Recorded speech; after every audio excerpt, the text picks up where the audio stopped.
Ay, magandang tanghali mga kaibigan at nagbabalik po ang iyong lingkod Duncan Ride. At dito tayo ngayon sa SM at papunta ako ng San Pedro. Tara, let's! Grabing init ngayon mga kaibigan, summer na. Kaya sa mga gustong magbalak na mag-swimming dyan, this is the right time para mag-swimming at magbakasyon sa mga beaches. Kaya naman ako napunta ng SM kasi hinatid ko yung anak ko. Yung pupunta ako kasi mamaya pa, kaya tumambay muna ako sa SM. Yun nga, napaga yung aking biyahe. Kaysa magantay ako ng matagal sa pupunta ko, tumambay muna ako sa SM, doon na rin ako kumain. Dito tayo ngayon sa Danghari mga kaibigan.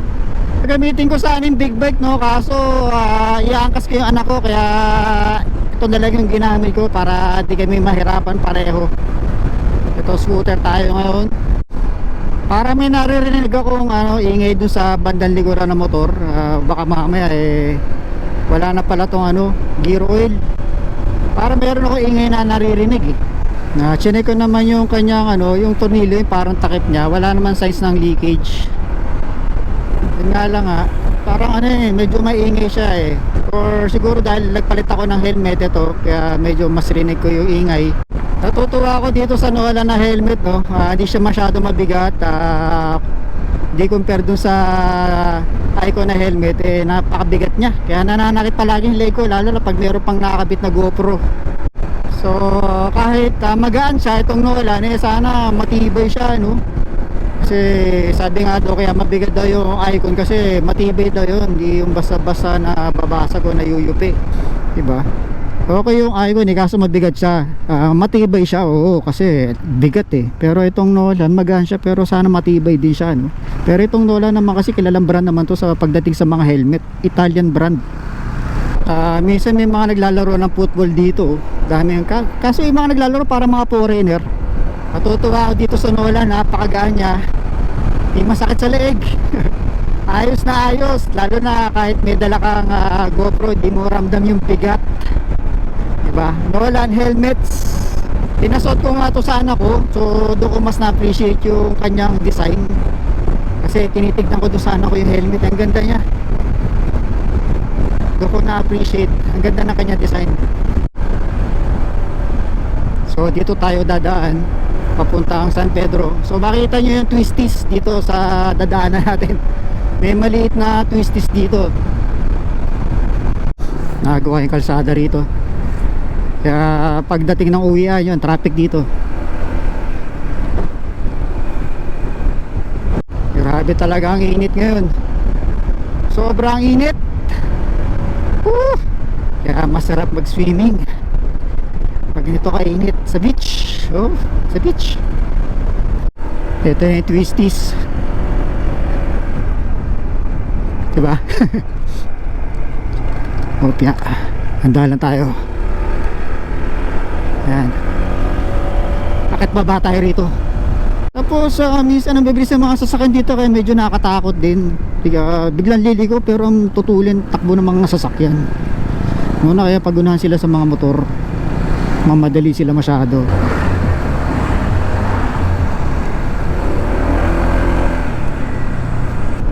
Tatawid tayo ng SLEX. Alam nyo ba itong ADB dati madalas ko itong nililinis, madalas kong pinapaliguan, pero medyo parang hindi ko na siya masyado naalagaan.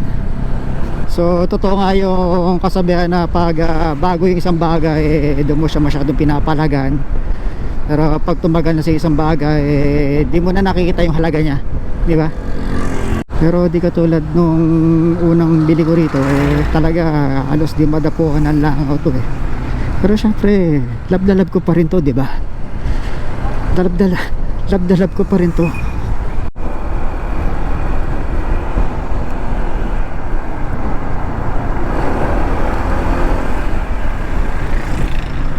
Gusto ko yung forma na itong Mazda 3, no?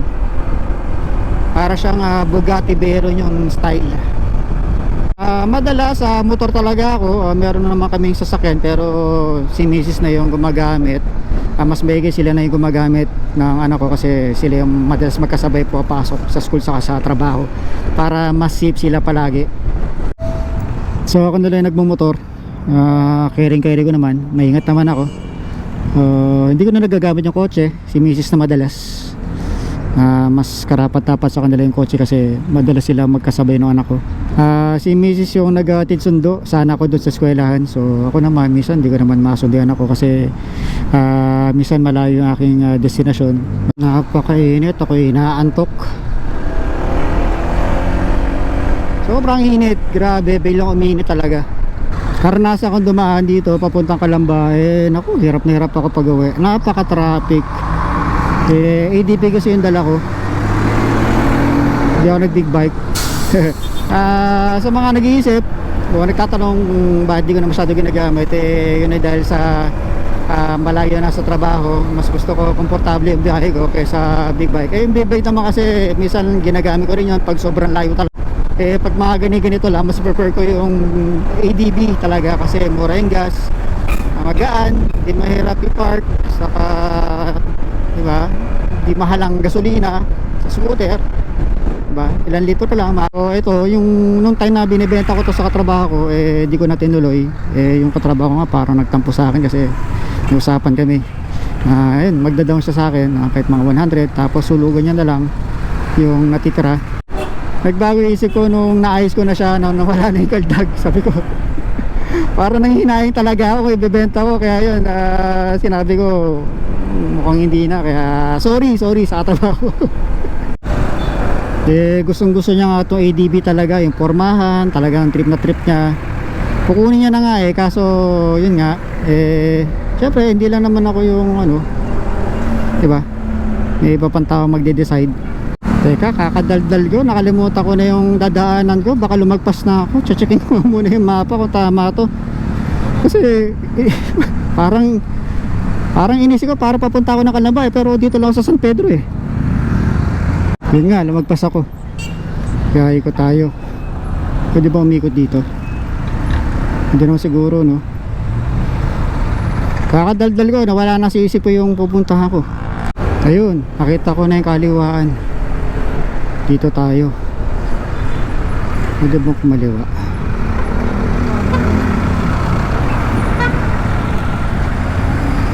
Ito tayo. Napakainit talaga, kaya napapasingit na ako ng tuluyan Mga tagaktak na yung pawis ko doon sa loob ng damit ko. Napakainit, grabe. Ay. Ganda ng dam Ayun ang ano, ilog ng kanal. Ito yung patawid sa ilalim ng SLEX. Ito yung tunnel dito sa daanan na to. Malapit na ako. Makikita nyo yung mga bakal na yan, huwag niyong babanggain sa likod yan. May kalalagyan talaga kayo, kaya didistansya tayo palagi. So dito na ako. Uy, may shell dito Taka doon sa kabilang gate. So kita-kita na lang tayo mamaya. Pauwi na tayo mga kaibigan. Tara, let's. Susundin ko dapat yung anak ko, kaso nakauwi na pala siya. Naunahan na ako. Nasa bahay na pala siya, kaya diretso na ako uwi. Traffic dito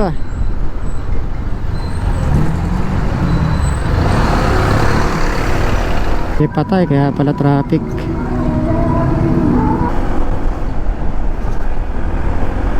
Talagang yakang-yakan ito ang ADB Kanina pa ako maharurot na paahon pero kati, pero hindi siya napapagod, hindi siya nahihirapan, pero ako'y nauuhaw.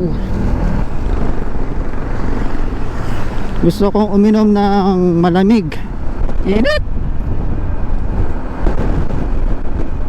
Nauuhaw na ako. Hey! Matagtag pa rin si ADB. Yun yung napapansin ko matagtag pa rin siya. Nararamdaman ko talaga yung bawat lubak sa sahig. Pero parang nakakapagod pa rin sa likod, no? Parang nakakapagod talaga sa likod minsan diba, kahit konting lubak.